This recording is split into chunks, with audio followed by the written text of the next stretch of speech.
have noticed changes, especially in your mood, your hunger, sleep, energy, this time of year, you're not imagining it. Your body is simply responding to real seasonal and hormonal shifts that happen this time of year. And then serotonin, which is a feel-good hormone, decreases actually due to less light exposure. So that shift can affect your mood, your sleep cycle, hunger, energy levels, so many things. But there's evidence that the body's feeding and stress hormones vary according to the season. So winter may predispose us to increased stress reactivity and changes in hunger and satiety signals. More cravings, altered energy, and shifts in sleep patterns are biologically rooted, not just a lack of willpower. But movement is one of the strongest hormonal regulators that we have. So even if you can just do 5 to 10 minutes of something, you will probably notice a difference. And that's maybe 5 to 10 minutes a day. Again, cravings in winter can be real. And they can also be partly hormonal. With reduced sunlight, serotonin can dip, as I mentioned. And that can lead to carbohydrate and comfort food cravings. And so this is biology. Welcome to PCOS Unfiltered. Nourish, heal, thrive. The place where real talk meets real healing. I'm your host, Lindsie, a health and nutrition coach, mindful eating advocate, and fellow health warrior. Each week, we're diving deep into the truth about PCOS, from nutrition and mindful habits to emotional healing and everything in between, all without the filters, the fads, or the shame. If you're ready to ditch the diets, listen to your body, and finally thrive, you're in the right place.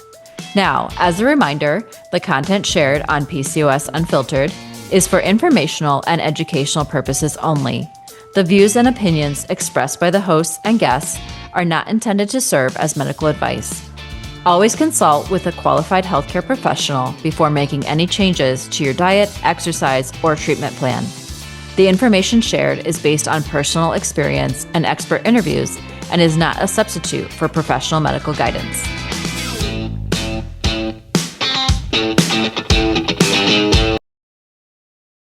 Today, we are talking about how the season itself can affect your hormones. So it just so happened that I had this episode planned when there's a good part of the US that is getting hit with some really super cold weather right now, snow, all that fun stuff. So especially during the winter, I just felt like this needed to be talked about because days are short, the weather's cold, and sometimes it just feels hard to get moving. So if you have noticed changes, especially in your mood, your hunger, sleep, energy, this time of year, you're not imagining it. Your body is simply responding to real seasonal and hormonal shifts that happen this time of year. So in this episode, we're going to be exploring what is happening, why it matters, and practical ways to move and eat this season to support your hormones. Shorter daylight and colder weather can shift more than your motivation. They literally change your body's internal rhythms. So again, that's probably why you're really feeling this. Your circadian rhythm, that internal clock, which is driven by light and dark, and also kind of talked about this a little bit recently. Well, a lot. We talked about sleep with Kate, I had on a few episodes ago. We, of course, dove into more with sleep, but we did kind of touch on this with your circadian rhythm. And when days are shorter, melatonin, which, as probably a lot of you know, is that sleep hormone, it's produced earlier in the day. And then serotonin, which is a feel-good hormone, decreases actually due to less light exposure. So that shift can affect your mood, your sleep cycle, hunger, energy levels, so many things. And those seasonal changes also influence hormones, other hormones like cortisol, which is the stress hormone, leptin, which is the one that tells you you're feeling full, and then ghrelin, which is the one that's telling you you're hungry. So it's affecting all those things: stress, appetite, fullness, throughout the year. But there's evidence that the body's feeding and stress hormones vary according to the season. So winter may predispose us to increased stress reactivity and changes in hunger and satiety signals. So if you feel like you're constantly hungry this time of year when it's cold and there's less daylight, that could be a factor there. What does that mean for you? More cravings, altered energy, and shifts in sleep patterns are biologically rooted, not just a lack of willpower. Movement. Let's get into movement because, yes, it does. It gets hard to get outside, unfortunately, this time of year, partially because of less daylight. So, maybe if you get in a good routine during the, spring, summer, maybe early fall, and you can get out a little bit later for like a nice little evening walk, but you obviously can't do that because it's darker now. Um, Movement can become hard.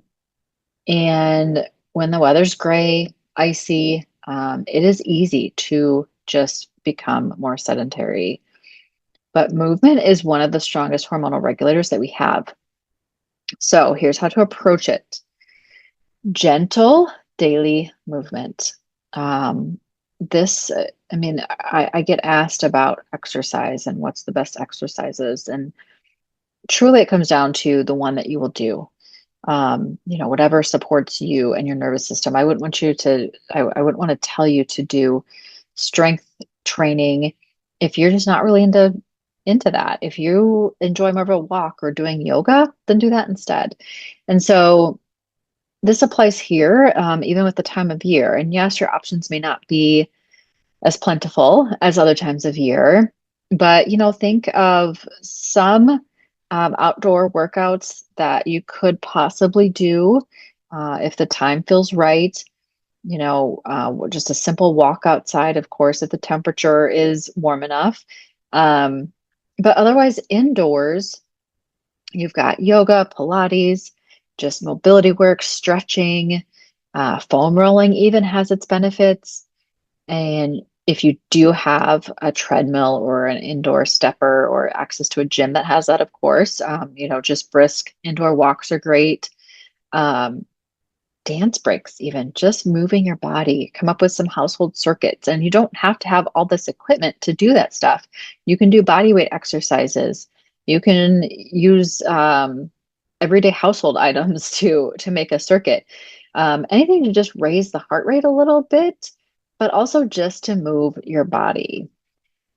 Why is this important? It's because movement helps regulate cortisol. Again, that's that stress hormone, and that supports glucose metabolism, which I've talked a lot about with insulin resistance and everything in the past. Of course, improving insulin sensitivity. And it can boost those feel-good hormones and endorphins. And all of that can counteract the winter sluggishness. So even if you can just do 5 to 10 minutes of something, you will probably notice a difference. And that's maybe 5 to 10 minutes a day. Maybe you're not perfect the first week you do it. Maybe, you do it 5 days that week. And then maybe the next week you try to do 6 days for that week, but just a little bit each day. And I think you'll notice a difference.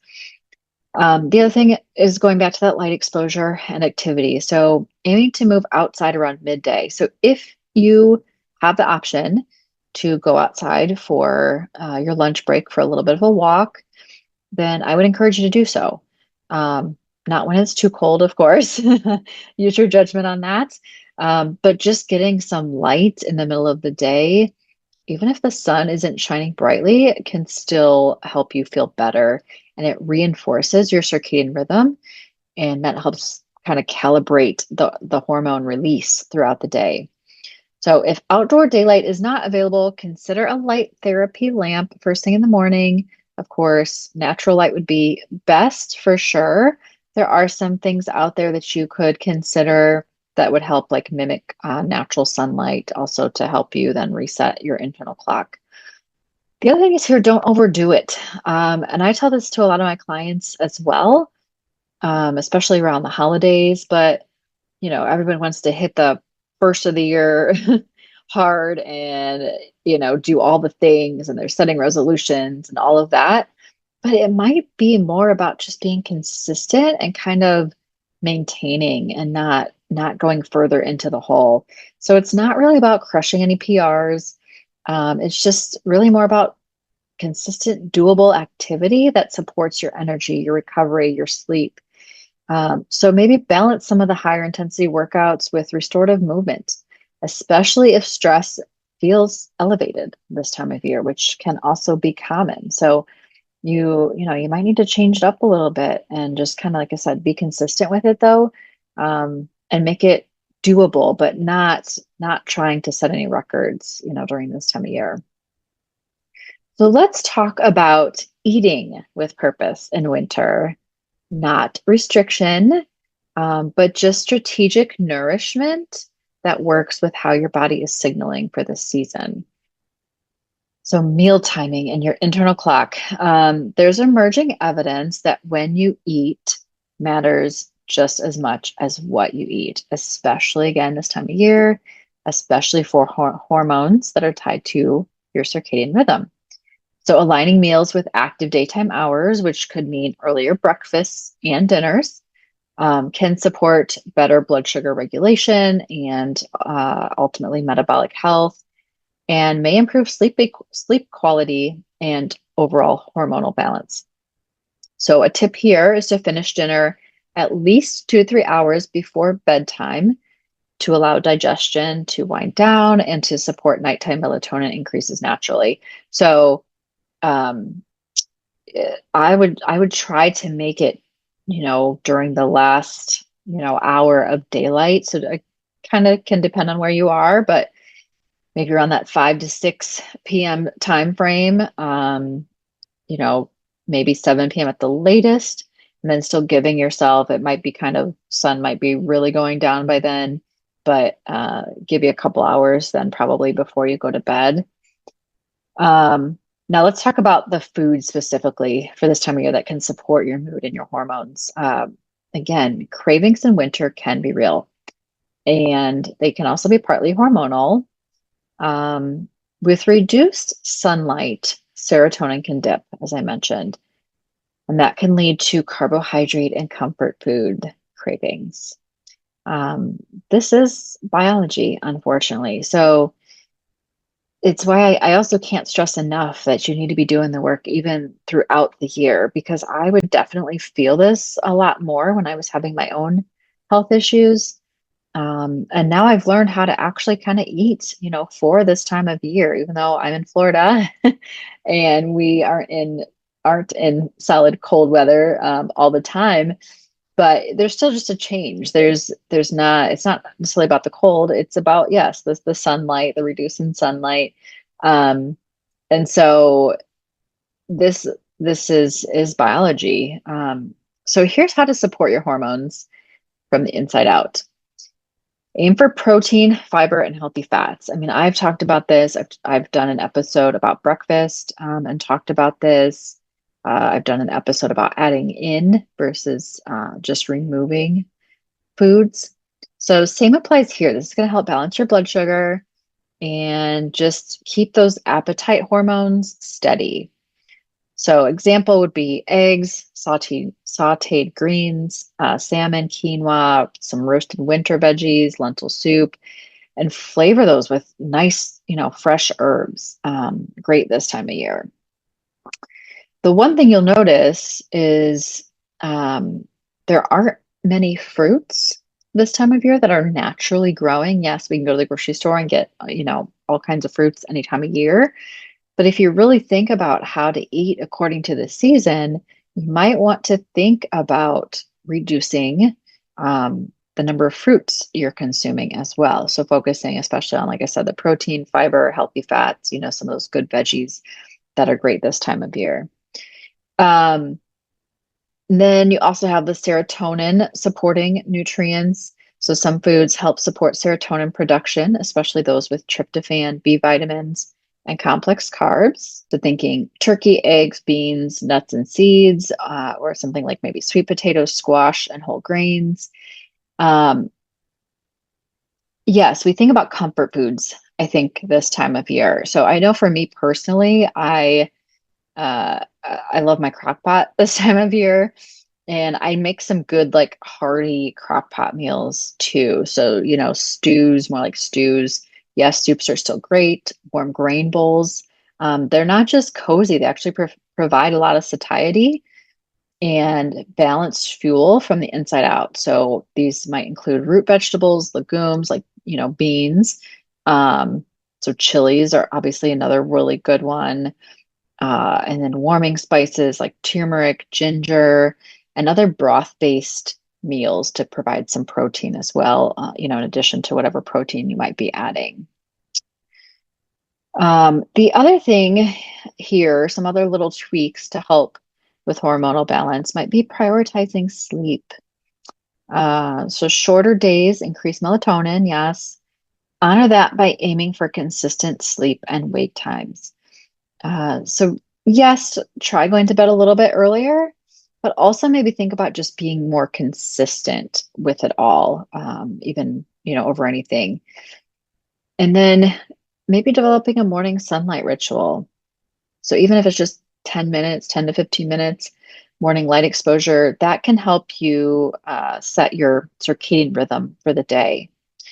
The other thing here is stress management, because as the days are darker, and kind of depending on the time of year, the time of the winter, whether that means, if it's holiday time or back to school time, there can still be a lot going on. And so just think about how to manage your stress. It's beginning of the year for your job, and you might have a lot going on, new goals to meet. So maybe focusing on some mindfulness, some meditation, some simple breath work, even just a relaxing bath, can help control cortisol levels and support the nervous system to keep everything in balance, so your body can feel better, it can heal, it can feel safe, and do what it needs to do. So as I wrap up, a few takeaways here. Think of this as your winter hormone checklist. Kind of summarizing. So get some movement daily, even if it's just gentle, like I mentioned, 5 to 10 minutes, maybe, just some stretches, some foam rolling. Yes, you could do, if you have a gym membership or a treadmill at your house, something like that, some easy walking, or try to get outside, especially midday. But just some movement daily is key here. Support your circadian rhythm with daylight exposure. So, like we mentioned, first thing in the morning if you can, but if not, even prime time in the middle of the day. Eat with timing and balance to support metabolic health. So, being consistent with those times, maybe eating an earlier breakfast and also an earlier dinner. Choosing nutrient-dense, comforting foods that stabilize mood and blood sugar. So focusing on prioritizing protein, fiber, and veggies at every single meal. But if that is something that seems way far out for you, then start small. I would say start with breakfast, and try to make one little change there to prioritize, those foods, and then advance it from there, because each little bit will help. And then again, prioritizing consistent sleep and stress management. So breath work, meditation, maybe even just getting a massage, a bath, something that you can do for yourself, even if it's just taking 5 minutes to step away from all the craziness, maybe of the home, of work, whatever's going on for you, and listening to your favorite podcast or reading a book for 5 minutes or a magazine or something. That can all help with stress as well. So I do hope that you enjoyed this episode. I hope that you can relate. And I think it was super important to talk about this for this time of year. Thanks for tuning in to another episode of PCOS Unfiltered. If today's episode spoke to you, be sure to subscribe so you don't miss a thing. And if you loved it, a quick review would mean the world to me. Remember, healing is a journey, not a destination, and you deserve to feel empowered every step of the way. Until next time, nourish your body, heal your heart, and thrive like the boss you are.